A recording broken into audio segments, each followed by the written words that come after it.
The Korean system of democracy in place right now is younger than my mom. In fact, to be even more strict, it's younger than me. When I was growing up in Korea, Gangnam, which is now one of the wealthiest neighborhoods in all of Seoul, which you may know from Oppa Gangnam Style, that area was still partly dirt, just raw dirt. And at the time, even still in the 80s, most elders wore hanbok because everyone used to wear hanbok in Korea. It was everyday wear, not a costume that you rent for a day to take pictures. Because the current iteration of democracy is so young, many Koreans remember what it was like before to get to where we are now, what it was before and what is becoming. This election results map of South Korea is divided right down the middle. Blue being those who largely voted for Lee Jae-myung and red being those who voted for his opponent, Kim Moon-soo. The areas in blue are historically where some of the biggest democracy movements happened. I've spoken a lot about Gwangju, about Jeju uprisings. People remember, the land remembers. So Korean democracy, because it's so young, is also still very experimental. It's not embedded or enshrined with the same assumptions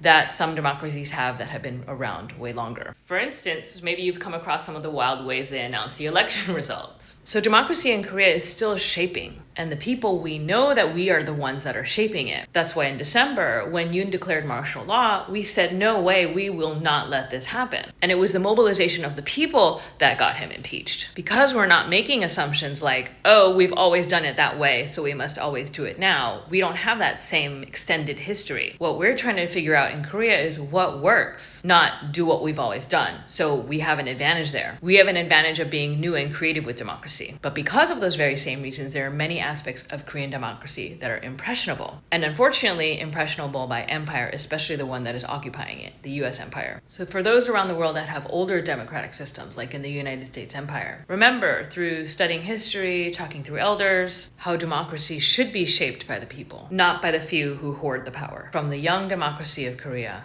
I share that hope.